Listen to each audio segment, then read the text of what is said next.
Welcome back to Real Sports Talk, home of the realest sports talk. I'm your host, Run It Up Rue, and today's Victory Monday. That's right, folks, a nail biter, but we pulled it out. How we feeling? Let's talk about it. Plus, we looking forward this week's matchup, Chicago Bears, 0-2, hungry than ever. Are we going to lay down for them? Is this the trap game? We're going to talk about it. All that and more coming up right after this. Let's talk.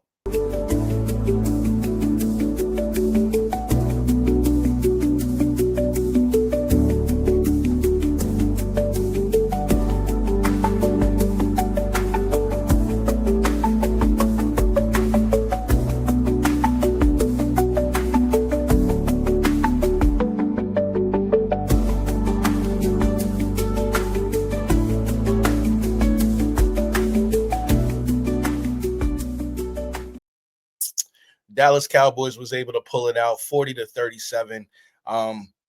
We got to talk about it. It was a nail biter. A lot of things that I did not like, a lot of things that we can build on for sure. For sure.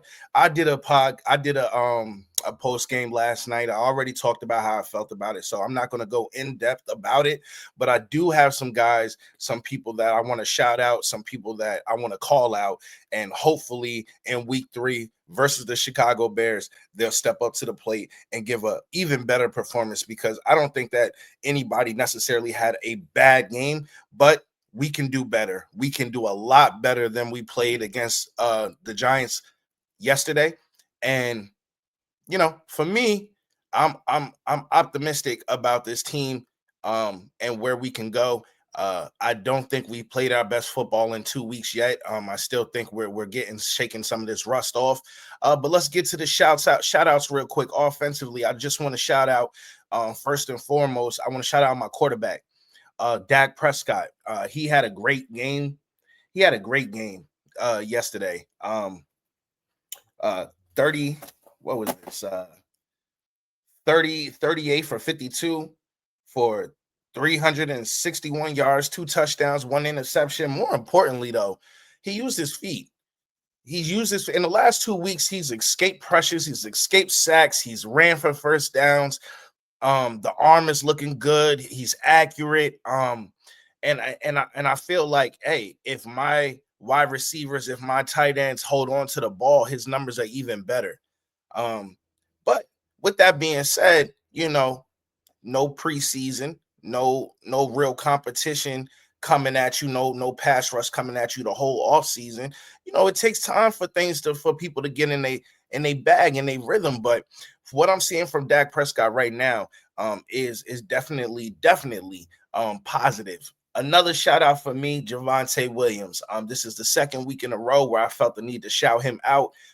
He's doing his thing. He's moving the ball aggressively, even if it's short yardage. He's getting it in great fashion. He breaks off a 30-yard touchdown yesterday. That was great. If you watch the all 22, you see his ability to have patience before he explodes through the line. It was great to see. It's been a while since Dallas has been able to see somebody break a long run for a touchdown. But Javonte was able to do it yesterday. So shouts out to Javonte. Next, I'm gonna have to go, CeeDee Lamb. He's still doing his thing, another 100-yard catch game. I believe there was 1 or 2 drops. I hope that's not the mantra for this season. It's just can't hold on to the ball. But shouts out to him, because he is, he's a big part of this offense. He's come in great shape. I believe that, the 4 drops in week 1, just didn't sit right with him. Now, with that shout out, I also want to say he needs to keep his head in the game, because when he caught that penalty for taunting, up until that point, he had already dropped the ball like previously to that. So it's like, yo, my guy, keep your head in the game. It's not always about, what I'm saying? It's not always about the showing off. It's not always about that. Sometimes you got to let your work speak for itself. Sometimes you got to keep it on mute. Let your work speak for itself. And, I'm not one to hinder anybody. Football is an emotional game, and I get that. But when it comes to, we were already struggling to get shit together. The last thing we needed was 15-yard penalty because you want to taunt a nigga. You want to taunt somebody. That's not what we need to be doing. That's not what we need to be focused on. We need to be focused on ourselves. We need to be focused on execution and get out here and make niggas feel us, make people feel us. That is what we need to be doing. We don't need to be taunting every time we make a play. It's okay to just get back to the huddle. Let's do it again. Okay, because your play will speak for yourself. CD, this is to you, my guy, and I know you probably won't hear this or see this, but this is to you, my guy.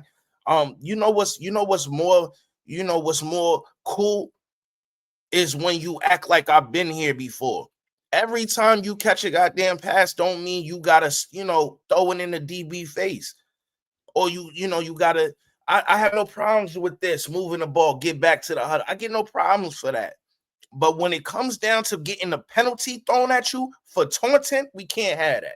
But I'll still shout my man out for the work he's putting in. I'll still shout him out. But that comes with that maturity factor. That comes with growth and understanding that it don't matter what he say. Watch what I do. It don't matter what the next man say. Watch what I do. And that's just coming from me. Run it up, real, keeping it real, right? That's what we do over here. We keeping it real. All right. And so lastly, but never last, Butter, aka Brandon Aubrey. My boy is nasty. He is a complete weapon. That leg might be cyborg. Hey, yo, shouts out to BA, man. I appreciate you, bro. I'm glad we found you. You is literally top 5 for sure on this team. You was one of them guys. You deserve to have a poster of you hanging down side of AT&T Stadium, right along Dak and the others. Because without you, my guy, yesterday don't happen. Without him, yesterday don't happen. Right. So this is just a couple things I just wanted to touch on, as far as the call outs. And it's mostly defensively. It's pretty much defensively. The whole damn secondary. And I mean the whole damn secondary. I went back, I looked at some of the highlighted plays or whatever, the big key plays for Washington. And I mean, Malik, Dono getting burnt. I've never played defensive back in my life. But when a wide receiver is running at you, I thought you were supposed to be already at least in your back pedal. We played zone all game, pretty much. All game. We was giving these guys everything under. But at a certain point, when they're doing these 9, 12, 14 play drives, we have to, do some press and something like that. Too many plays I seen made on Trayvon Diggs. I think I said CD. Trayvon Diggs getting burnt, getting worked. And listen, I'm sitting here listening to Law Nation. Shouts out to him. I'm sitting there listening to Law as I'm watching the game.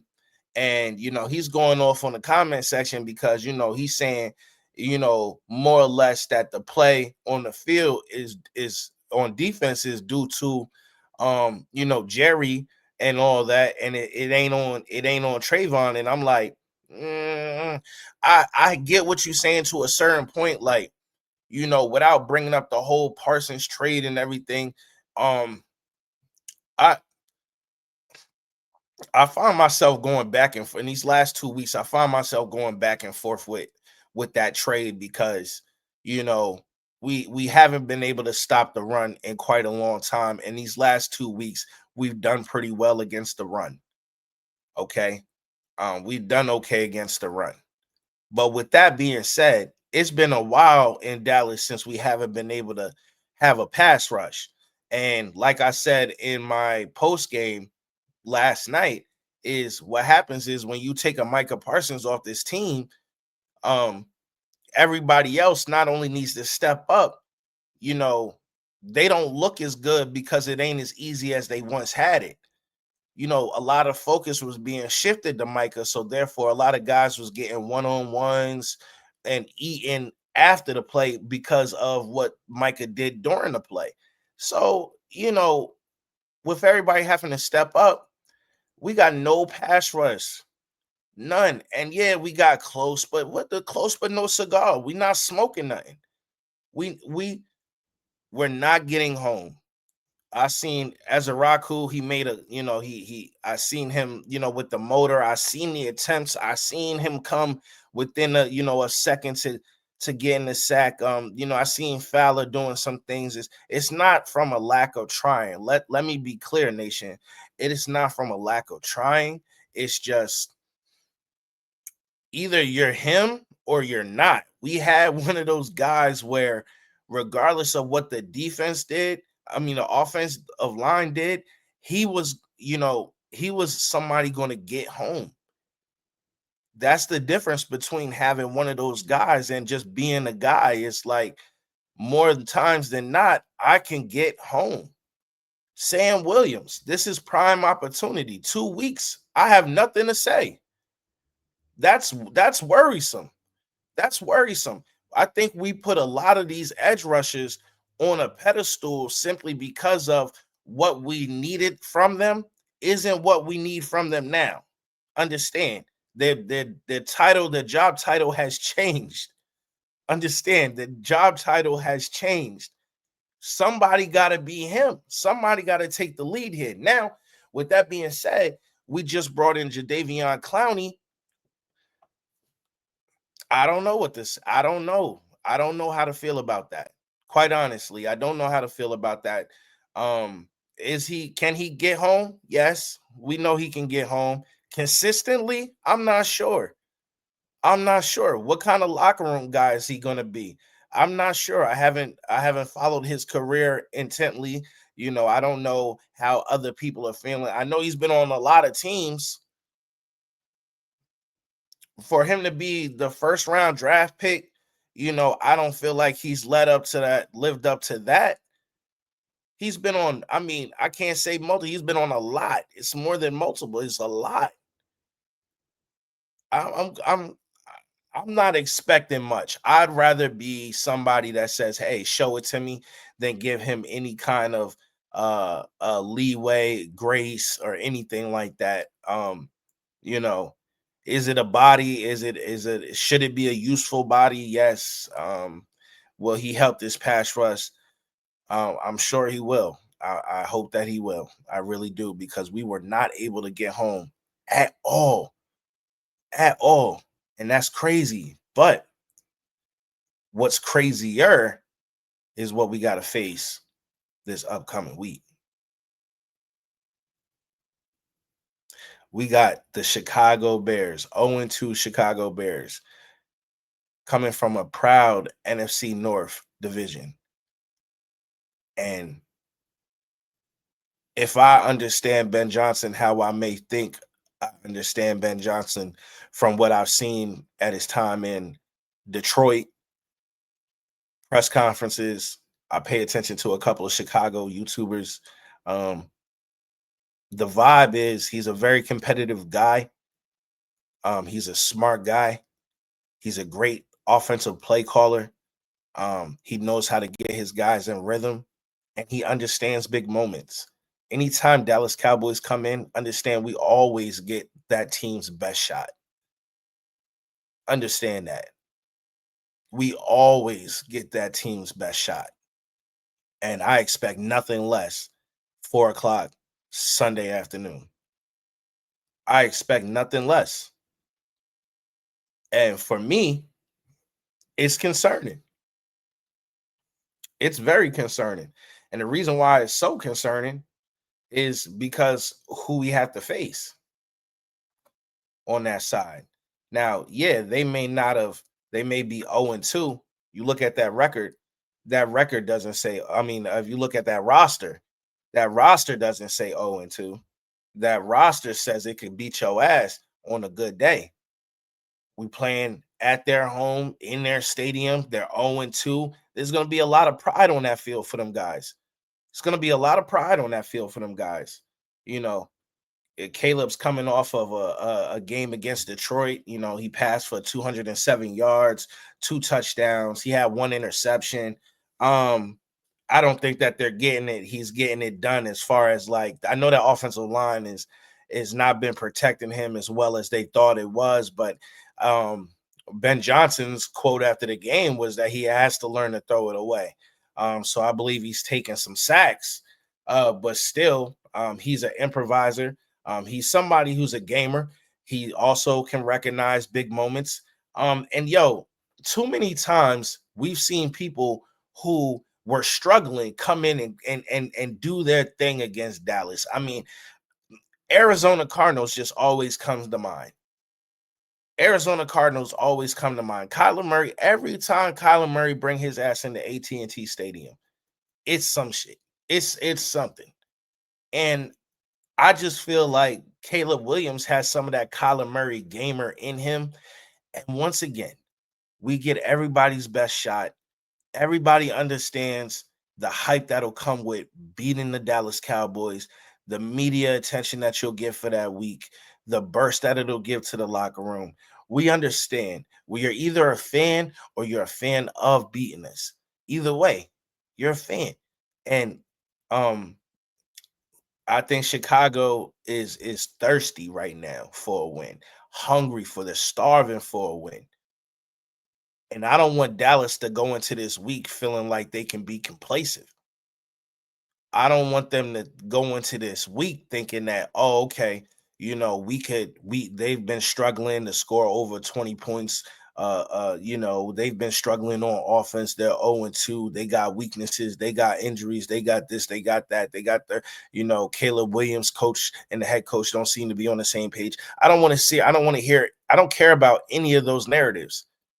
The only narrative I care about is that Dallas Cowboys goes into Chicago Bears Stadium and take over that trap. Is this a trap game? I would consider this to be more of a trap game than the Giants last week or the Philadelphia Eagles the week prior. This to me feels more like a trap game. This feels to me like Denver Broncos maybe 3-4 years ago. How we were running high, and then we had Broncos on the schedule, and we went up there to Denver, and they kicked our ass. I don't want Dallas to go into this game unprepared. There's a lot of things I feel like they need to clean up. I don't even know where to start when talking about the defense because listen, hold on. Because I don't want to mess people's names up. But you have Malik Neighbors. We could start there. Malik Neighbors on Diggs yesterday was bad. I mean, cooked. Good. The way Russell Wilson was able to torch my defense in zone, I don't give a damn what defense you trying to play. If a man is eating you up like that, it's time to switch some shit up. And I did not see any switch. I didn't see any adjustments on Eberflus's part. That's questioning. Listen, they had. Let me get to the game. 1 second.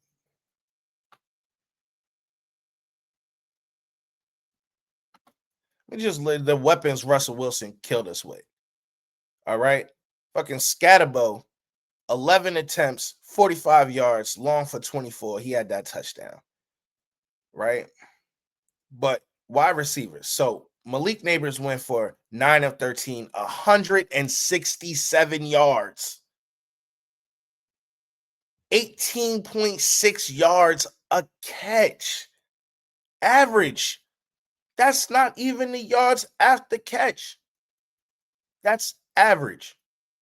2 touchdowns, long for 48. How do you put Wendell Robinson, number 17, best game of his damn career yesterday, I'm pretty sure. 8 of 10, 142 yards, 17.8 average, 1 touchdown, a long of 50. Darius Slayton, 2 of 3, 61 yards, 30 and a half average, long 52. Bruh. You can't. He spread it out everywhere. I mean, even the running backs had good catches. and good amount of yards and gains. They was cooking the shit out of my defense yesterday. And guess what? Guess what? Let me see what they're running. Let me see what we okay. Uh,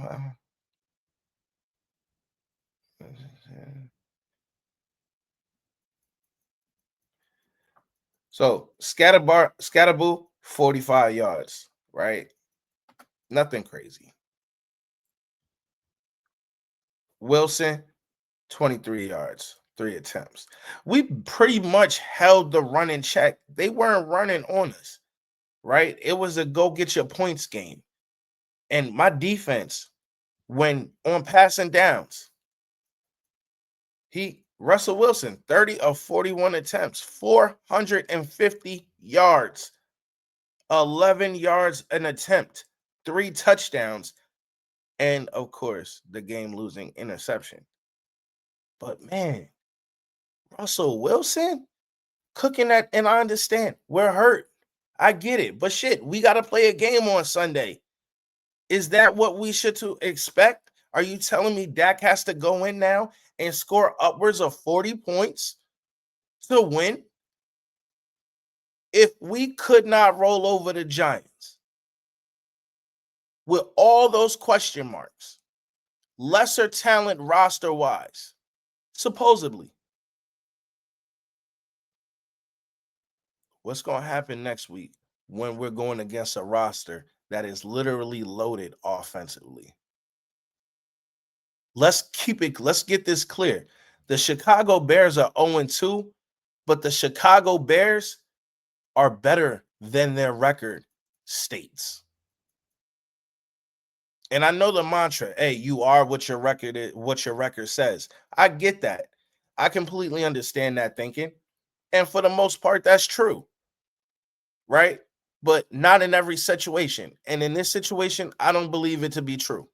You got a new head coach, you got a quarterback who's learning a new system, new philosophy.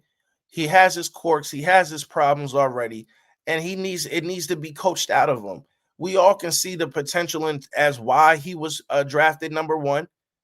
I mean, although Jaden Daniels looks to be above him in play, we can understand the talent. We can see the talent.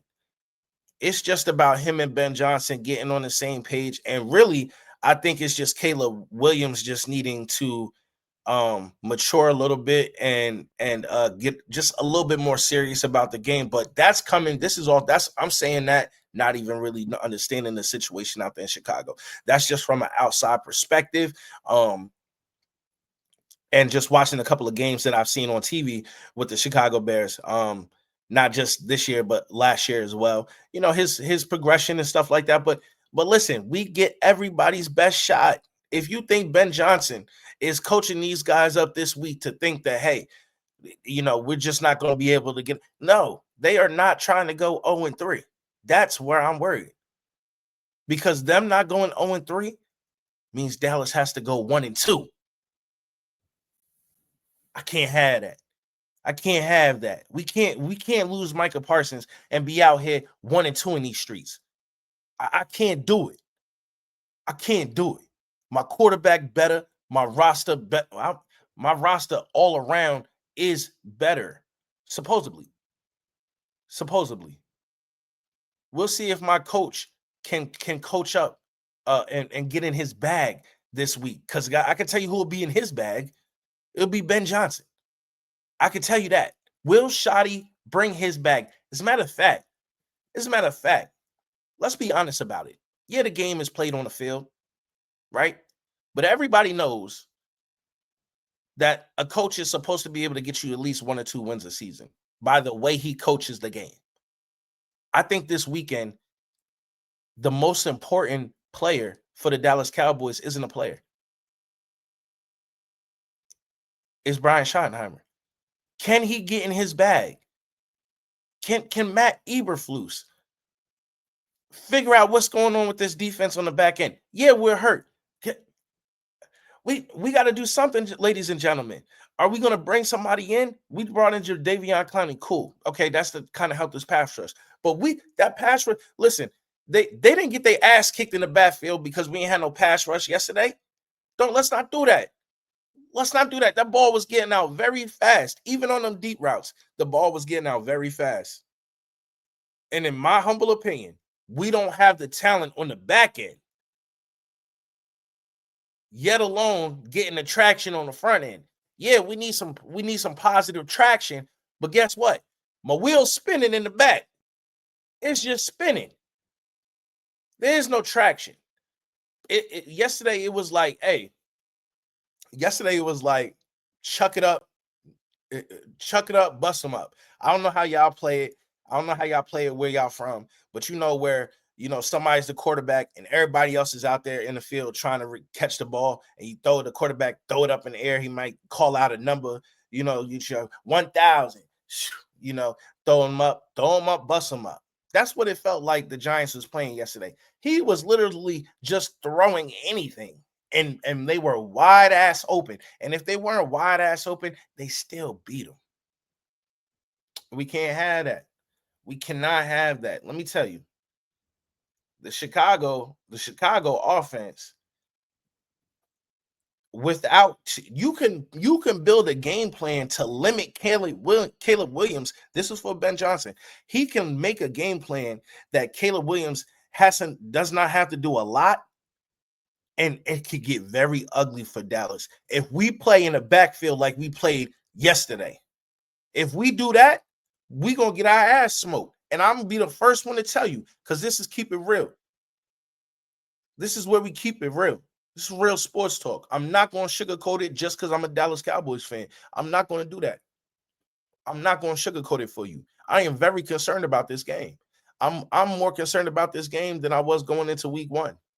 I fully felt like we could have whooped the pants off of Philly. I felt like yesterday we could have whooped the pants off the Giants. Watching that whole game, I watched us get in our way. 12 penalties, 4 penalties in week one. What the fuck is going on? What is we doing? To go from 4 penalties, which is one of our least penalized games in some years, to jumping up to 12, it was like New York Giants shoot themselves in the foot. Dallas is like, yo, I could do that too. It was like, come on. Let's be real about it, guys and ladies. Let's be real about it. Chicago is definitely not trying to go 0-3. They're not trying to do it. So Dallas has to take this game. Shotty has to be aggressive. We have to get George Pickens involved early. I also stated that in my preview video of yesterday's matchup. We needed to get Pickens and Turpin involved early and often. They heard half of what I said. They got Turpin involved early, but Pickens, if it wasn't for Pickens in the third and the fourth quarter, we'd have been dead. Once again, Dak and him need to get on the same page, because I feel like Dak is realizing, like, he is that guy at the end of these contested catches. Whether he catches it or not, it's his hands that last touch the ball. It's either him or nobody. You know what I'm saying? And so they need to figure out which routes work the best for him. They need to get him in motion.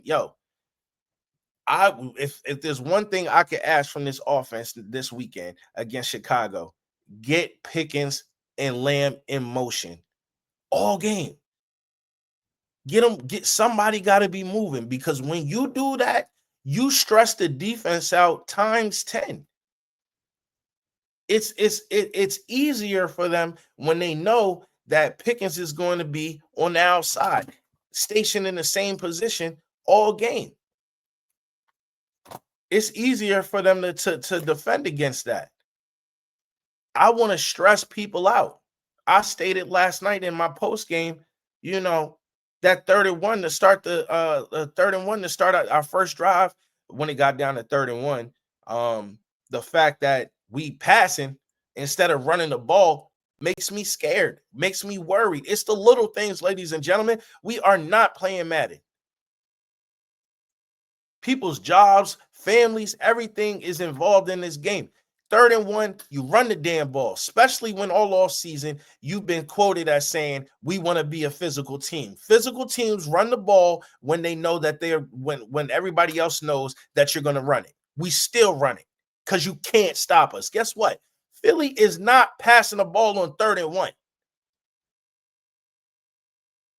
They might not even line up in the tush push on 31. They're gonna go get it off the leg. Come on, out the mud.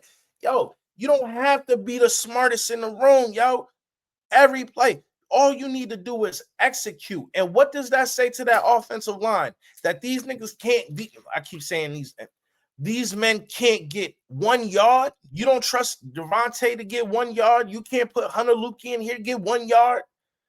Especially what made it worse, what added to the egregiousness, in my opinion, of the play call was that on 4th down, instead of punting it, you wanna do a quarterback sneak, but guess what? You don't even get the playoff. It's pathetic. Situations that you put yourself in. That is a situation that the head coach put us in. He called the play. He called the play. I felt like we could have won this game in multiple different ways. It did not have to look like it looked yesterday. At no point did we move with purpose early.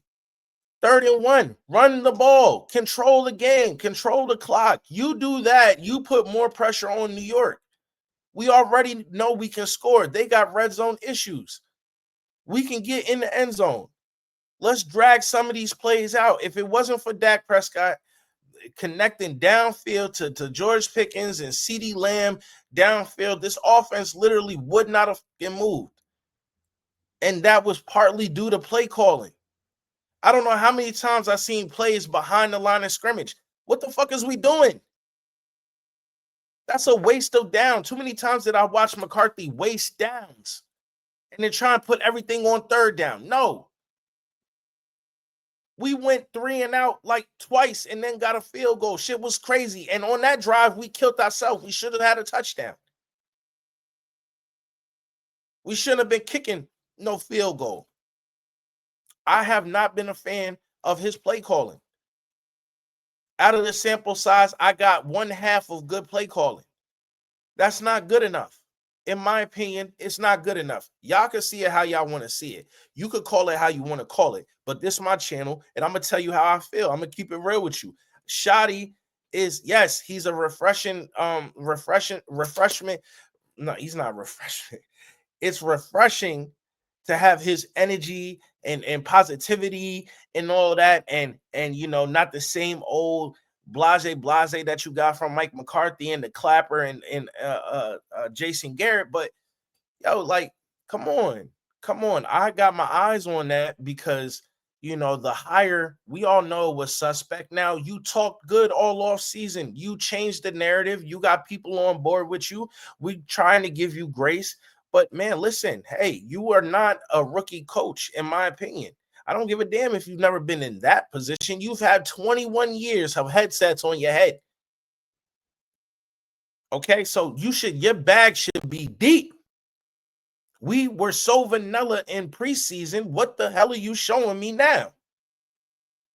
So yeah, he need to get that together because if we had to go matchup and started with who you got as the head coach, who you think coaching better, head coach is separate from play caller, offensive coordinator, but both guys play the role.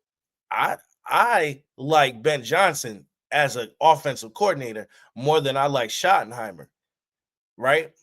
And that's worrisome. There's offense, defense, special teams. I'm not even going to look up the dude's name because I honestly don't care. He's not it.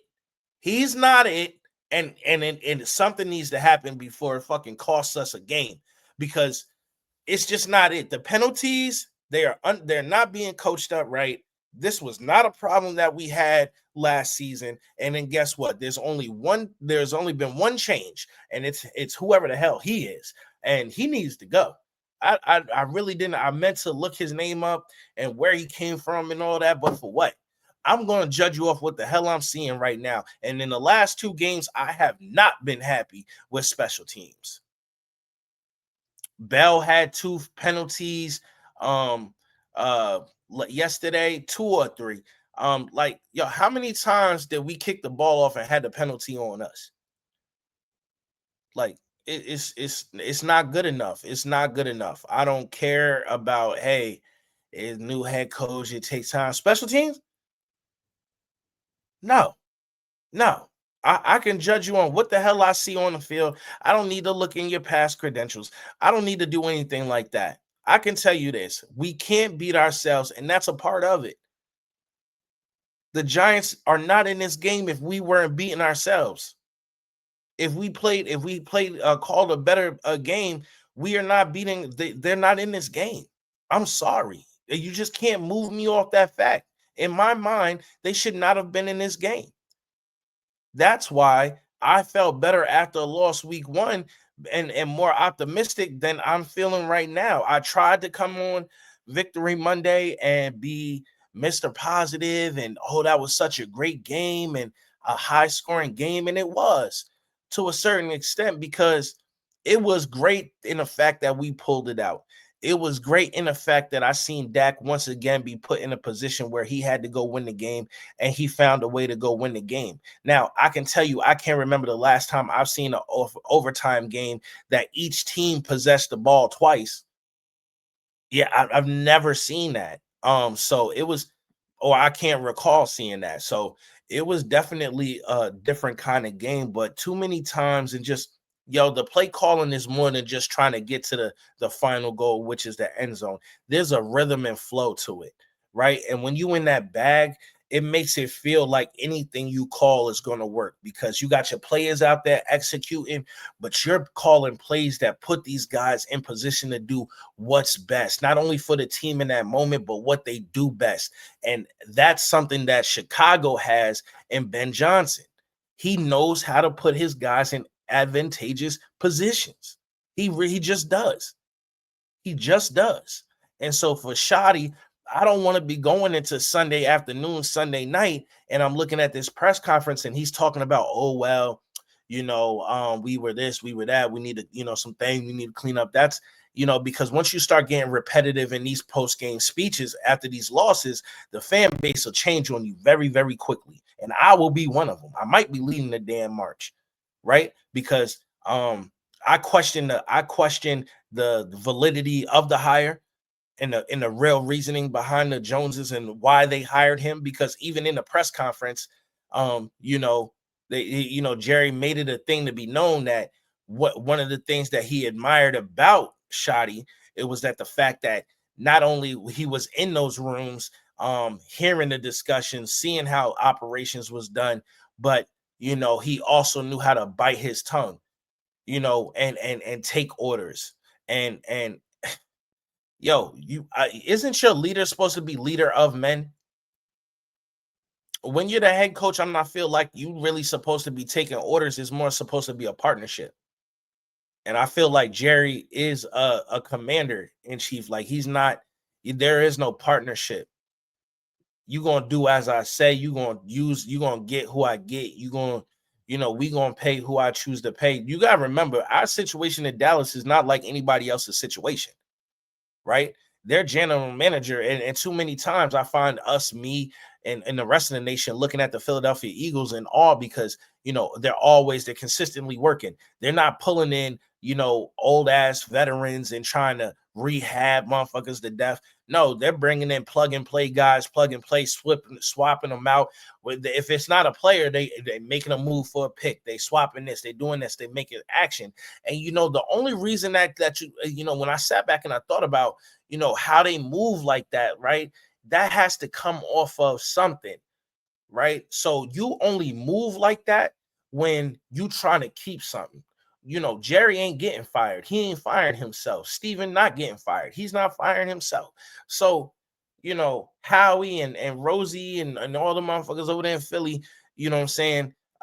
If their name not Jeff Lurie, you know what I'm saying? You better do your job. You better do your job. I don't care about how we connect on a personal level and going through this journey together and finally reaching success. That's bullshit. That's bullshit.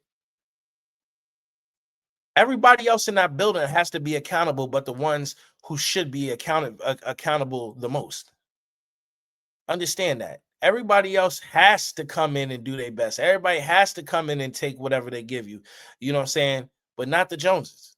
So I admire Philly to that aspect, just because, hey, look at my secondary. You got a guy familiar with our system, or our building, our culture, familiar with our active guys right now on defense. And he's still sitting out there without a home, and our secondary is looking like that. And yes, I'm talking about Stephon Gilmore, right? Like, if we gonna play zone, why not go get us Asante Samuel? If we gonna play zone this whole damn time, why not go get Asante Samuel? Let's try some shit. Let's try some shit. Let's get creative. Let's get active. But I get a journeyman in Jadeveon Clowney, like he's gonna be something. Listen, I would have preferred you went out there and got Calais Campbell. I know what I'm gonna get. Don't give me a veteran and I don't know what I'm gonna get. That's too many times in Dallas. You give me old shit and I don't know what I'm gonna get. It's Calais Campbell is like damn near 50 years old, and he just closed the game out for Arizona yesterday. Oldest man on the field, highest motor in the building, though. So it's that it was like those kind of movements that I'm looking for. I'm not excited about a Jadeveon Clowney hiring. So what? So what? That's just a guy with a name. That's it.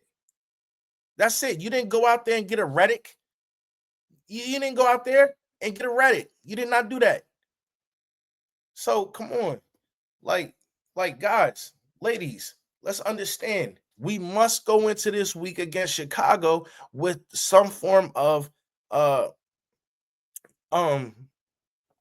fire and passion, and we must be holding ourselves accountable. We got to bring those penalties down, and I don't even want to get into the cornerbacks. I mean, I already talked about, but I don't have no answers.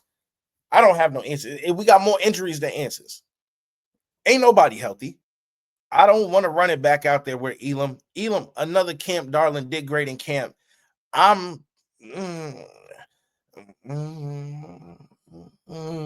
nah, that ain't it for me.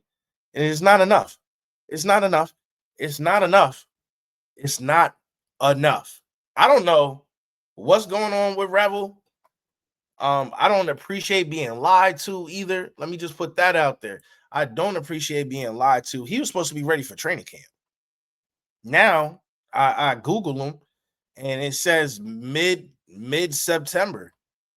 So will he be ready soon? Will in this next week and a half will he be ramped up? I hope so. And then still don't know what the hell we got. Don't know what we got. It's a lot of hope now. Shit, I hoped you was going to be on the field for week 1. It didn't happen. So it would have been worse. It would have been bad going down 0-2, but I think it's just as bad being 1-2. It's just we have to find a way to win this game. We have to find a way to win this game, and if we don't, unfortunately, it's not like this schedule is a piece of cake in it, and we got this crazy stretch of games where we should win. That's not what's going on this year. Every game, we're going to be held to a certain standard. Every game, we have to come out and really get shit done. And I don't know which part of my team I can depend on the most. It's looking like the offense, but the way the offense looked yesterday, I don't want to account for that. That game was so ugly. It could have been a 20-17 game. That's how ugly it was. The fact that both quarterbacks threw over 400 yards is crazy. The fact that we was the highest scoring game yesterday was crazy. But it is what it is. And if those guys can eat, uh what we gonna do when this week with Roma Dunze and let me see who else they got. They got Roma Dunze, DJ Moore, Cole Kmet, uh Zacchaeus, whatever his name is. You got running backs up the ass and Manangai. I loved him coming out of Rutgers. He's gonna get going here soon in this league. People gonna know about him. Uh, Colston Loveland, Luther Burden. Listen, they got so many guys offensively. It is scary. We have to come to play defensively. Eberflus. Oh, man. Not what I was expecting from an Eberflus defense. Linebackers, as great as a linebackers coach as he is, my linebackers haven't did shit in 2 games, in my opinion. Sanborn is a liability in passing downs. He's not getting to that gap. He's not meeting the running back in the backfield. He's just not. He's gang tackling. He's just it's not looking good in my opinion for him. Kenneth Murray has some good plays last night. I'm ready for my young guys to get out there. In the pregame, I asked for more Maris Leafau. We didn't get it. My man, Shamar James, another game unactivated. Jaden Blue unactivated. Yo, we need to get these guys on the field and get it shaking. Caleb Carson, when is he going to be ready? Is he out the whole season? Y'all let me know. I believe he's out. I think he had another surgery or something like that. Y'all let me know in the comment section if y'all know what's going on with Caleb Carson. But yo, we got so many injuries in our backfield. It's just like I would have thought we would have had Gilmore back in here, just because we already know not only is he a great locker room guy, but he still got treading on them wheels. Like, he can still move. He could still get out there and give you some consistency, somebody to depend on that side of the field. And I'm not sure what's up with Asante Samuels and why he's still young. I'm not sure. I don't know if it's his attitude or what's going on with him. Is he injury prone or you know what I'm saying? But those are 2 big names, and I would expect Dallas to be making some kind of phone call or shit. Give him a text message or something. Hit him on Instagram. Just say you like stars. You know what I'm saying? Just a random message. You know what I'm saying? Just we need something. They got Zacchaeus, Burden, Moore, Rome, Adunze, like Cole Kmet, Loveland. That's 7 guys. That is 7 guys. And Caleb likes to get the ball around. He likes to get the ball around. They got 2 great wide running backs. They could get some things going. They can definitely get some things going. So in my humble opinion, I think that for Dallas defense versus the Chicago Bears offense, it's important that not only are we tackling fundamentally, we got to be searching for them turnovers. I think that's where this defense could be its best, is turning the ball over. I'm not sure what's going on in the secondary, so we all going to have to be wearing our seatbelts on Sunday, because I'm just expecting Caleb Williams to maybe have a breakout game.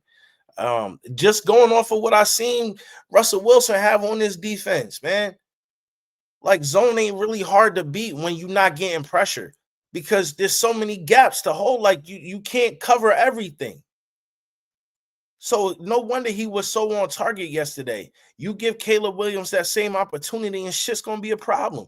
I'm letting y'all know that right now. It's Victory Monday, and no way, shape, or my form trying to take away from yesterday and how hard of a game we fought for. I'm good. Clap, right? But now my mind is moving. This season's coming fast, and now that I'm doing this content this year, like, I'm on, my mind is always on to the next week, the next opponent, because I want to make sure that I'm putting out the content ahead of time, new to the game, but I'm always true to whatever I put my mind to. So the Chicago Bears offense is nothing to joke with. It's nothing to joke with. And for our defense, we need to figure out some things. I think we need to, I not even think, I know we need to get some of those young guys off the bench and put them in the game and allow them to go make a play. You know, yeah. So that's just how I'm feeling about the Chicago Bears offense versus our defense. Um, I feel like Chicago, even though with the questions with Caleb Williams and how he's been maneuvering through this offense, that offense, I still see that offense is very deadly, um, uh, potentially deadly, if we don't come in there and handle our business. So with that being said, I'm gonna wrap up this video. I just wanted to hop on here. It's Victory Monday. I'm excited for the win. I get to go into work and not hear the noise. You know what I'm saying? Nobody want to talk to you when Dallas wins. Nobody want to talk to you when Dallas wins. But when we lose, boy, when we were looking like we was losing yesterday, my phone was blinging. But the moment Aubrey put that ball between the field goal, phone went dry. Don't nobody want to talk to a Cowboys winner. They only want to see you lose. But nation, that ain't what we do. That ain't what we do. So I appreciate anybody that stopped in, paid attention to me. I make these videos out of the love of the game. Yeah. This is another episode of Real Sports Talk, home of the realest sports talk. I'm your host, Run It Up, Rue. And for you, I'm gonna salute you. We out. Peace.